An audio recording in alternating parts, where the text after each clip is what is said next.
এখন আমরা ক্লাস 10-এর কোষে দেখি 9.2 এর 6-এর অঙ্ক করব। কি বলেছে? হরের করণী নিরসন। হরের করণী নিরসন অঙ্কগুলো করতে গেলে নিচে কোনোভাবেই রুট রাখা যাবে না।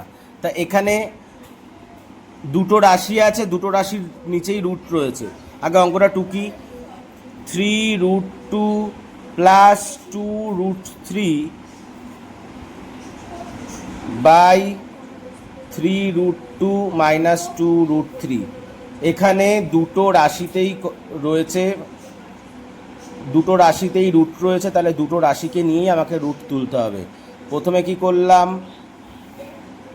প্রথমে উপরের রাশিটা লিখলাম, এবার নিচের রাশিটা লেখার পরে ঠিক এটা মাইনাস আছে, ঠিক প্লাস দিয়ে আমাকে গুণ করতে হবে। প্লাস দিয়ে, মাইনাস ছিল ঠিক তার বিপরীত, প্লাস দিয়ে গুণ করে ফেললাম। নিচে গুণ করলাম, তার মানে আমাকে উপরেও গুণ করতে হবে। উপরেও একই রাশি লিখে ফেললাম। এবার কি করব? এবার এটাও একই রাশি, এটাও একই রাশি, a প্লাস বি, তার মানে এটা স্কোয়ার হয়ে যাচ্ছে। দুটো রয়েছে, গুণ রয়েছে, স্কোয়ার হয়ে গেল। আর নিচেরটা কি হলো? এটা যদি এ বি ধরি, এ minus B A plus B, কার সূত্র? এ স্কোয়ার মাইনাস বি স্কোয়ারের সূত্র। এ স্কোয়ার মাইনাস বি স্কোয়ারের সূত্র। তাহলে উপরে এ প্লাস বি তার হোল স্কোয়ার হয়ে গেল। সূত্র লিখি, A square plus 2 A B, এ কথা বলবি না, A square plus 2ab plus B square, A plus B তার হোল স্কোয়ারের সূত্র।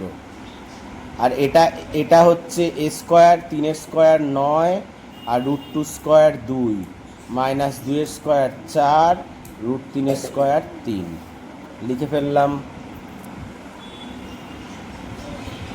3 স্কোয়ার 9, √2 স্কোয়ার 2, যোগ সংখ্যাগুলো গুণ করছি, 3 দুগুণী 6, 6 দুগুণী 12, আর রুটের ভিতরের সংখ্যা গুণ করলাম, 3 দুগুণী 6, প্লাস 2 দুগুণী 4 গুণ √3 মানে 3।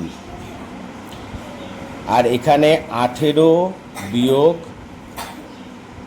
9 দুগুণী 18, 4 3 12, তাহলে উপরে আসছে 18 প্লাস 12√6 প্লাস 12, নিচে 18 আর 12 বিয়োগ করলে হয় 6, 18 আর 12 যোগ করলে হচ্ছে 30, 18 আর 10 28, 30 প্লাস 12√6 আর নিচে 6।